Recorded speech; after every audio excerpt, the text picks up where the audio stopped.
Selamat pagi semuanya. Kami dari kelompok 26 akan mempresentasikan hasil case study kami mengenai diagnosa CA Mamae.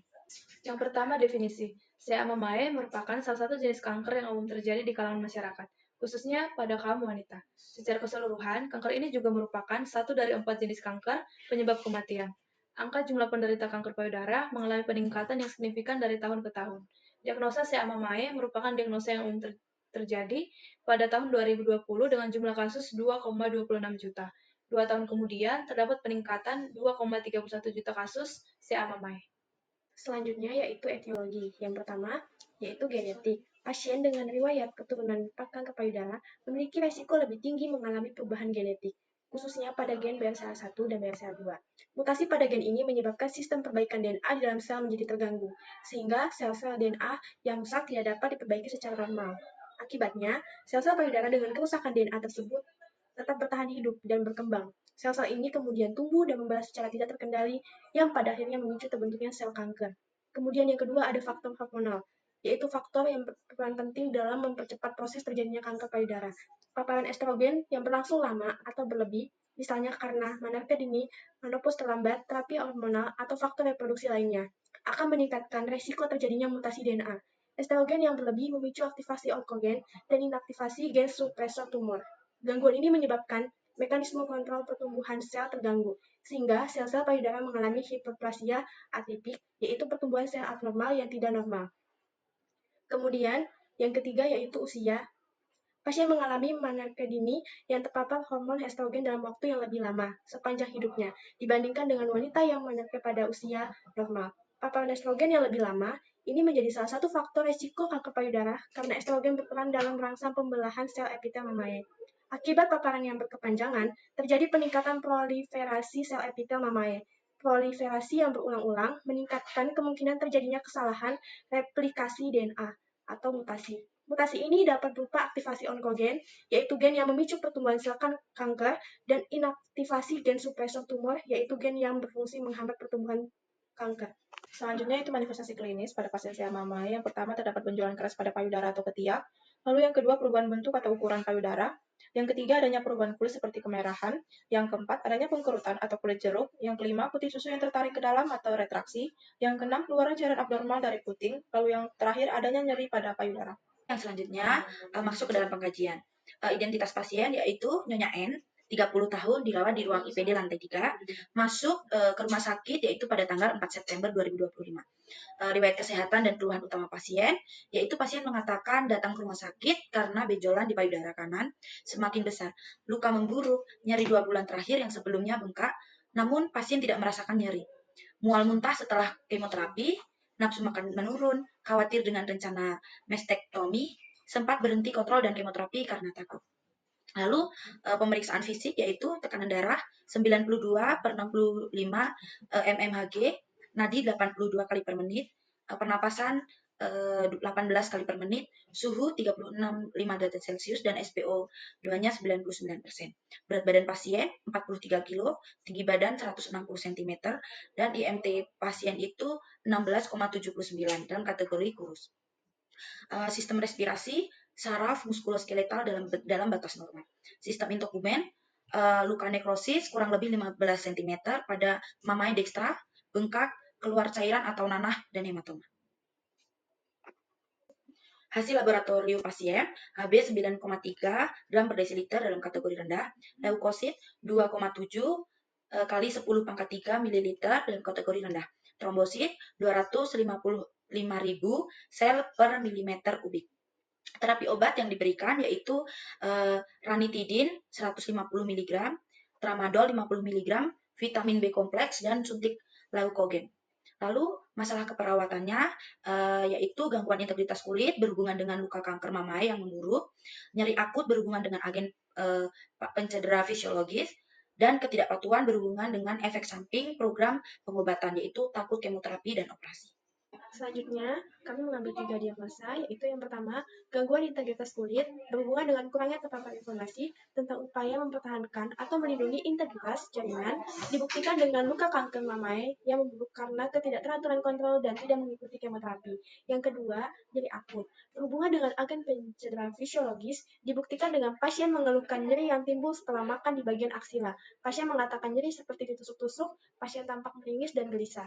Yang ketiga, ketidakpatuhan berhubungan dengan efek samping program perawatan atau pengobatan, dibuktikan dengan pasien mengatakan sudah mengetahui penyakitnya sejak 2 tahun, pasien pernah menjalani kemoterapi namun berhenti karena takut, pasien mengatakan tidak ingin dilakukan tindakan operasi mastektomi pada saat dokter menganjurkan. Baik, lalu adapun rencana keperawatan, yang pertama yaitu ada perawatan luka, yaitu mengobservasi di mana memonitoring karakteristik luka seperti adanya drainase atau tidak, warna dari luka, ukuran dari luka, serta bau dari luka tersebut.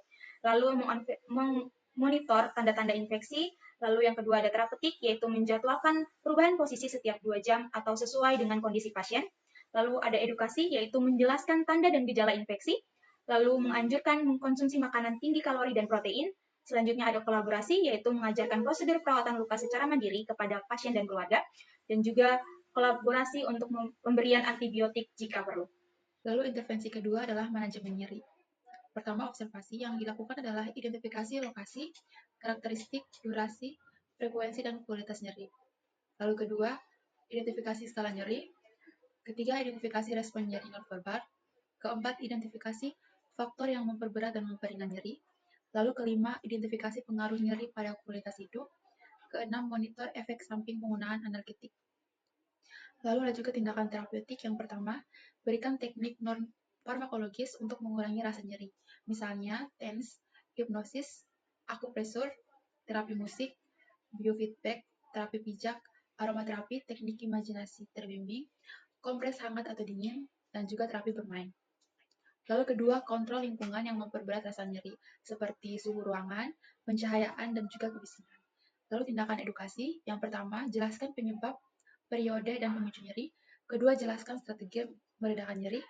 Ketiga, anjurkan memonitor nyeri secara mandiri. Keempat, anjurkan menggunakan analgetik secara tepat. Lalu kelima, ajarkan teknik non-farmakologis untuk mengurangi rasa nyeri. Lalu ada juga tindakan kolaborasi, yaitu kolaborasi pemberian analgetik jika perlu. Selanjutnya yaitu ada rencana keperawatan untuk dukungan kepatuhan program pengobatan. Yang pertama ada observasi, yaitu mengidentifikasi kepatuhan menjalani program pengobatan yang sudah ditentukan. Lalu ada terapeutik, yaitu mendiskusikan hal-hal yang dapat mendukung atau menghambat berjalannya program pengobatan.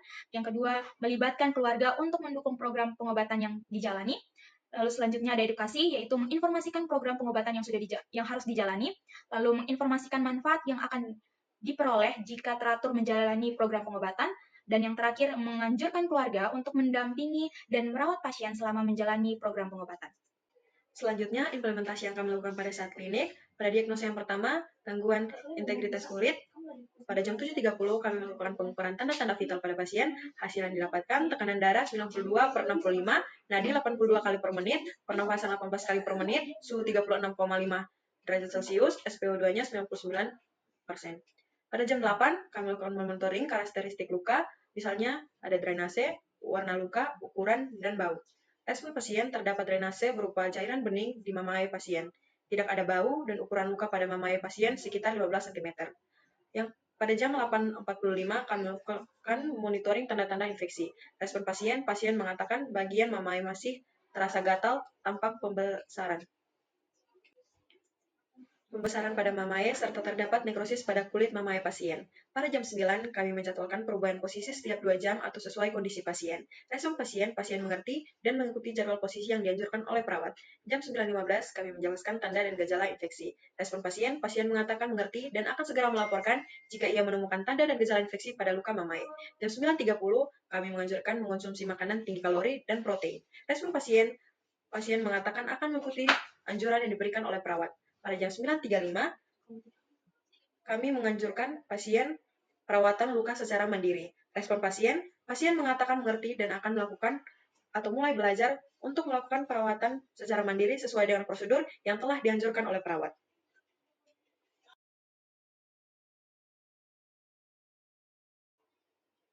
Selanjutnya, implementasi kedua pada diagnosa nyeri akut. Yang pertama, pada jam 9.45, kami mengidentifikasi lokasi, karakteristik, durasi, frekuensi, kualitas, intensitas nyeri. Respon pasien mengatakan nyeri di payudara sebelah kanan hilang timbul. Pada jam 10, kami melakukan identifikasi skala nyeri. Respon pasien mengatakan nyeri hilang timbul di skala 4/2, nyeri memberat saat sedang beraktivitas dan saat setelah makan, nyeri ringan saat beristirahat atau tidur. Jam 10.25, kami mengidentifikasi respon nyeri nonverbal. Respon pasien tampak meringis, lemas, dan gelisah saat nyeri timbul. Pada 10.45, kami mengidentifikasi faktor yang memperberat dan memperingan nyeri.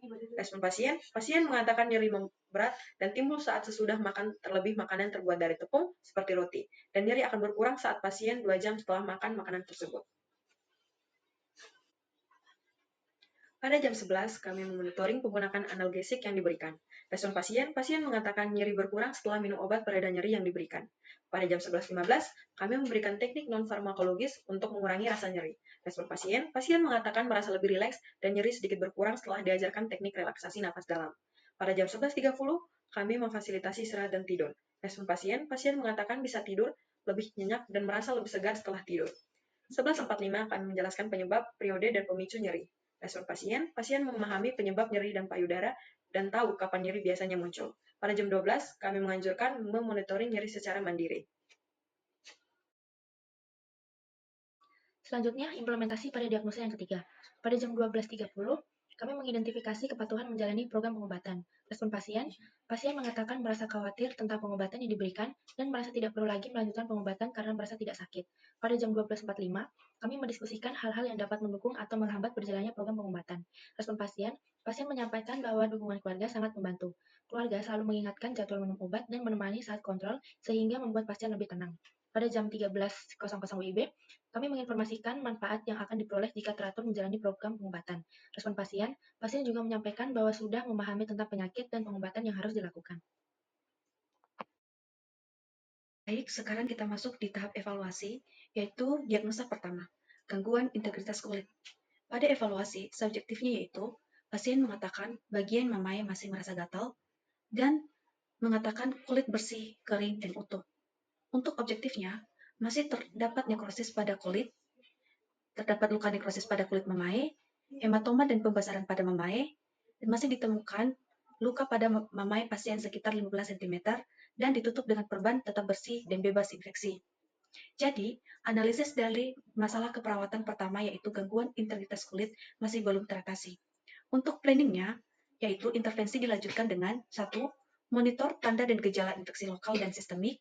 Yang kedua, melakukan cuci tangan sebelum dan sesudah kontak dengan pasien dan lingkungan. Yang ketiga yaitu mempertahankan teknik aseptif pada pasien dengan risiko gangguan integritas kulit. Yang kedua adalah evaluasi pada diagnosa nyeri akut, di mana data subjektifnya yaitu pasien mengatakan masih nyeri di payudara dengan frekuensi hilang timbul skala 4/2. Selanjutnya, pasien mengatakan bahwa nyeri memberat dan timbul saat sedang makan dan nyeri ringan saat sedang tidak makan. Pada objektifnya, pasien mampu melakukan teknik relaksasi nafas dalam secara mandiri. Jadi, untuk analisis masalah keperawatan kedua, yaitu nyeri akut belum teratasi. Bagian planningnya atau intervensi dilanjutkan dengan 1. Berikan teknik non-farmakologis untuk mengurangi rasa nyeri, misalnya TENS, hipnosis kompres hangat dingin, terapi bermain, dan sebagainya. Yang kedua, kontrol lingkungan yang memperberat rasa nyeri, misalnya suhu, ruangan, pencahayaan, dan kebisingan. Yang ketiga, anjurkan monitor nyeri secara mandiri. Yang keempat, anjurkan menggunakan analgesik secara tepat. Yang kelima, ajarkan teknik non-farmakologis untuk mengurangi rasa nyeri. Sekarang, kita masuk pada evaluasi pada diagnosa yang ketiga, yaitu ketidakpatuhan, di mana data subjektif pasien masih ditemukan bahwa pasien mengatakan ingin mengikuti semua prosedur pengobatan. Yang kedua, pasien menyampaikan bahwa sudah memahami tentang penyakit dan pengobatan yang harus dilakukan. Untuk data objektifnya, pasien tampak kooperatif saat diberikan penjelasan mengenai program pengobatan. Pasien masih tampak cemas dengan tindakan mastektomi yang akan direncanakan. Jadi, untuk analisis keperawatan pada ketidakpatuhan yaitu masih belum teratasi. Planning atau intervensi selanjutnya yaitu 1. Buat komitmen menjalani program pengobatan dengan baik. Yang kedua, informasikan program pengobatan yang harus dijalani. Yang ketiga, anjurkan keluarga untuk tetap mendampingi dan merawat pasien selama menjalani program pengobatan. Dan yang keempat yaitu, anjurkan pasien dan keluarga melakukan konsultasi ke pelayanan kesehatan terdekat. Demikianlah hasil presentasi dari case study kelompok kami. Terima kasih.